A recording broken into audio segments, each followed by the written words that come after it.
Bismillahirrahmanirrahim. Al-aqwan min haitsu zatiha adamun mahdun. Jadi alam semesta ini kalau kita lihat dari sisi zatnya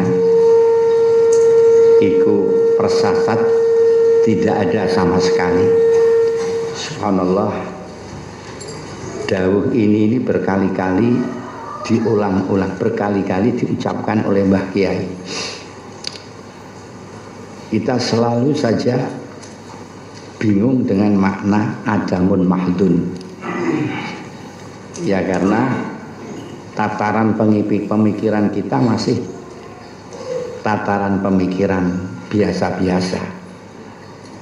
Maka kalau masih seperti itu, kapanpun kita tetap akan sulit memaknai adamun mahdun, bahwa alam ini sebenarnya tidak ada sama sekali, murni tidak ada. Artinya secara hakiki alam ini tidak ada. Awit biyen awake dhewe krungu tapi carane memahami angel. Nggih mboten. Nggih. Kula wakili sampean, pikiran sampean kula wakili, mbok menawa bener cocok kali.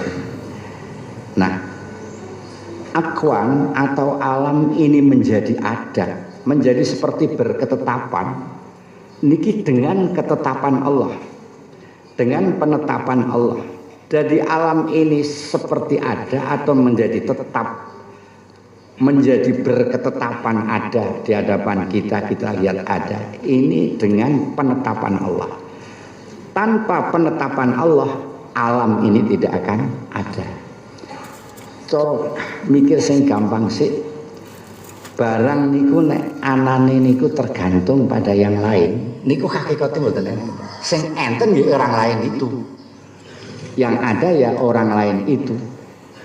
Jadi barang yang ada ketika tergantung kepada keberadaan yang lain, itu barang yang ada itu keberadaannya bukan hakiki.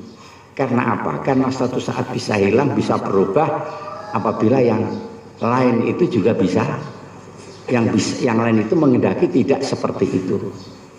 Nah niki dia disebut sebagai ada, seperti ada wasfu subut wa tahakkuk niki sebab ditetapkan oleh Allah. Kelawan oleh netepake Gusti Allah. Oleh netepake Gusti Allah itu gimana? Karena tampaknya Allah pada akwan itu tadi. Tampaknya Allah pada akwan, maka dia menjadi tampak. Maka penampakan akwan ini sifatnya arodi, bukan sifat hakiki. Arodi ini hanya teko ngoten lho. Jadi kalau sifatnya arodi itu berarti di dalam dia tidak punya zat. Zatnya ya Gusti Allah. Nah niki arodi melakno disebut-sebut sebagai adamun mahdun. Dan melebur niku keberadaan alam niku kalau wangsul segede keberadaan alam niku sifatnya amrun aradhi niku nek bahasa kita bisa kita pinjam bahasa relatif, jadi tidak positif. Keberadaan alam itu relatif, ora iso ditentokno karena keberadaannya tidak keberadaan yang hakiki. Dan tidak ada yang hakiki mutlak tentu kecuali Gusti Allah. Alam niki, alam niki kalau kita lihat dari sisi itu akan lebur, akan lenyap pada keesaan zat Allah. Kalau kita melihat keesaan zat Allah, alam ini akan tidak kita tangkap, tidak akan bisa kita lihat. Kita hanya melihat kepada keesaan zat Allah. Jadi tidak akan bisa melihat alam ini secara nyata. Alam ini ketika kita lihat, ini bukan dari ahadiyah Allah, keesaan zat Allah, tapi hanya bisa kita lihat dari sifat wahidiyah Gusti Allah. Sifat wahidiyah Gusti Allah itu adalah sifat-sifat Allah yang tampak kepada alam ini. Kita lihat dari ahadiyahnya Tidak bisa. Alam itu tidak ada kalau kita lihat dari ahadiyahnya, karena semuanya itu bermuara kepada ahadiyah. Sehingga yang kita lihat kalau dari sisi situ sudut pandang kita, maka yang ada hanyalah Allah. Subhanallah. Mbah Kiai ini arifun ini tauhidnya orang-orang makrifat. Di dalam menggambarkan seperti ini. Ahadiyah itu diibaratkan sebagai lautan tanpa gelombang. Lautan sing ora ana gelombang. Sedangkan wahidiyah itu lautan yang bergelombang. Ketika sampean melihat apa itu namanya, ketika sampean melihat segoro tentang ini,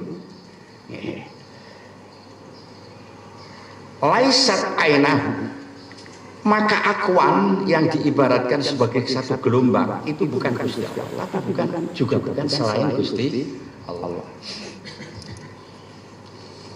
Jadi ngeten, akwan niku diibaratkan oleh Mbah Kiai sebagai gelombang yang digerakkan oleh lautan. Jadi lafalis kata-katanya kan kita bisa meningono. Dan raiso jumlate nganggo menurut liyane raiso. Nek ijek tetep raiso ya pengen pahami dhewe sing ora nyandak. Kitabe ngono iku. Dadi akwan niku diibaratkan gelombang. Akwan niku alam niki. Diibaratkan gelombang yang digerakkan oleh segoro. Nek ngoten sampean peletang ngerti. Akwan niku segoro mboten. Mboten nggih. Akwan niku segoro mboten. Karena gelombang yang digerakkan oleh segoro. Tapi bukan segoro mboten.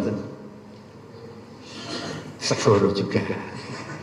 Jadi akwan bukan segoro. Ya akwan bukan piye mau lali terus. Jadi akwan itu ibarat gelombang sing digerakke karo segoro. Mula akwan niku dudu segoro, wong niku gelombang yang digerakkan oleh segoro. Tapi tidak bisa kamu katakan kalau itu tidak segoro. Bener mboten omong kula niki? Bener nggih ngaten niku. Niki tauhidnya orang-orang makrifat. Jadi bali maneh ning urusan awal mula disebut adamun mahdun niki tak kaite karo mawon. Apa yang tampak di hadapan kita ini adalah ibarat gelombang. Ibarat ini gelombang. Gelombang yang gelombang ini muncul dari Allah. Maka alam ini bukan Allah, jelaskan gelombang. Tapi sampean sulit akan mengatakan alam ini juga bukan Allah. Nantilah akan ada wahdatul wujud yang ini sering menjadi problem di dalam pembahasan ilmiah kita. Sering menjadi problem. Ana sing salah tompo ya kaya wingi kan. Aku sapa aku ya Gusti Allah. Sampai mungkin. Tapi kalau dia di dalam menerapkannya itu benar, ya bisa juga ditelaah seperti apa yang dikatakan Siti Jenar. Al-Khalat dikatakan apa yang ada di sakumu Gusti Allah. Dan seterusnya ketika dia itu di dalam makom fana, di dalam makom melebur, di dalam makom seperti di dalam makom ini mamhuwatun bi ahadiyatihi, melebur di dalam keesaan dzati Gusti Allah. Nek ora tekan rasa diteruske. Tapi saya yakin insya Allah sebagian sudah ada yang bisa menggambarkan. Ono terontong-terontong, terontong istilah. Kulo niku sak jeke ngaji niki mboten nate kula catet ora. Niki sampai kula catet mergo kula mumet dhewe ngrasakake. Catatan kula ngeten iki sama dulu. Akwan atau alam semesta menjadi berketetapan dengan penetapan Allah. Tampak keberadaannya karena Allah ada di situ. Maka keberadaan alam ini adalah bersifat relatif, artinya bukan hakiki. Dan tidak ada yang hakiki mutlak kecuali Allah. Alam ini melebur lenyap pada keesaan zat Allah. Orang yang melihat pada keesaannya tidak akan menemukan keberadaan alam ini secara nyata. Keberadaan alam ini yang bisa dilihat dari sudut pandang wahidiyah, bukan ahadiyah. Wahidiyah artinya zat yang wujud pada alam, maka keberadaan alam ini tergantung pada yang ahad. Jadi zat yang wujud pada alam ini tergantung kepada zat yang ahad. Di dalamnya itu ada, di porosnya, di intinya itu ada zat yang hak yang disebut zat yang mutlak. Sampean harmoni alam iki dudu Gusti Allah. Niku yo bingung sebab alam ini sebagai gelombang daripada Tuhan itu maka ada ini. Iya, dicontoh kemana iya misalnya.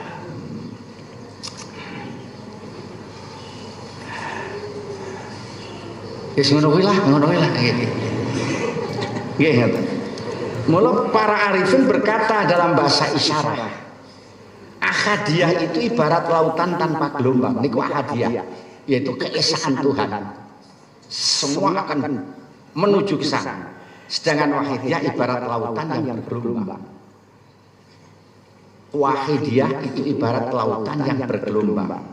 Maka Allah itu seperti lautan, sedangkan alam seperti gelombang yang digerakkan oleh lautan itu. Allah itu seperti lautan, alam seperti gelombang yang digerakkan oleh lautan itu. Maka kita ketika melihat gelombang itu, pasti mestinya kita melihat Allah, ya kan? Dan kita kalau melihat langsung inti daripada Allahnya ini, kita tidak akan melihat gelombangnya itu. Sama ditakoni, kowe weruh segara, aku weruh segara. Ketika sampean weruh gelombangnya segara seperti besar. Ketika sampean mengatakan seperti itu, sampean tidak melihat gelombang. Yang sampean lihat hanyalah segara niki. Nggih mboten. Yang sampean lihat segarane ketika kamu hanya menjawab melah segara walaupun di situ ada gelombang yang besar.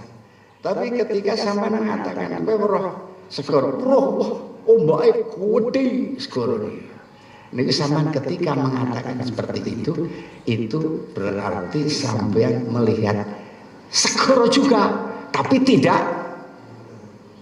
segara. Masa gelombangnya segara, tapi kita itu mengatakan tidak segara kan tidak bisa, iya betul. Lah niku mangke judulnya dadi wahdatul wujud. Ya jangan kita kono ya jangan. Seneng yang badhe takon coba. Takon. Nggih. Nggih, memang ini hal-hal yang panas.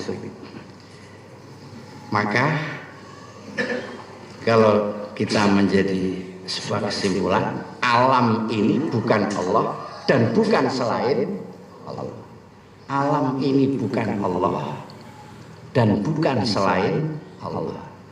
Isa zaman murati alam iki dudu pangeran lan ora liyane Gusti. Kula murat ngene iki manut ning kene. Manut pahamku, dene pahamku salah. Ya pahamku sing salah. Nah. Tapi nek pahamku salah, sapa sing iso murati sing ora kaya ngene. Wis teliti ana. Piye? Ayo sama. Nah, iya. Aku seneng aku ngene. Nah, memang butuh perhatian ini, itu seperti itu. Melakno sering kita menemukan kok Mbah Yai kok ibaratnya kok mesti adamun mahdun gitu loh. Akuan iki kok adamun mahdun. Alam iki kok ora ana murni, ora ana iki piye carane nggone mikir. Artinya keberadaan dia itu tidak bersama dengan Allah. Allah hanya satu, tidak ada yang wujud yang bersamaan dengan Allah. Sebab yang kita anggap bersamaan dengan Allah itu sebenarnya menyatu kepada Allah. Maka nek di pol ki nggone ngomong alam iki ora ono. Ora dipolno dadi ngene. Tapi ya jangan sampean buka-buka sampean pikir-pikir dua nanti tekannya seperti itu. Iki masalah golek bagaimana etikot kita yang benar, karena dalam rangka innallaha ya'muru bil adli itu dalam etikot kita pun juga harus adil. Jangan sampai salah menyimpang jalan. Kita berbicara seperti itu karena ada petunjuk dari Syekh Athaillah Sakandari. Nah, niki Mbah Yai kalau mau mengendikaken Mbah Kiai Syareh pilih Mbah Kiai Musannaf inggih Imam Athaillah As-Sakandari napa niku Mbah Kiai Syareh mengomentari bahwa sebagian ulama itu ada yang khusus mengarang merangkum hal-hal persoalan-persoalan yang berkaitan dengan masalah wahdatul wujud. Nah, di sinilah kalau kita sering mendengar wahdatul wujud, manunggale wujud, itu begini maknanya. Kalau mengatakan bahwa itu Allah, itu salah. Tetapi kalau kita mengatakan bukan Allah, ya tidak benar. Oh iya, oke.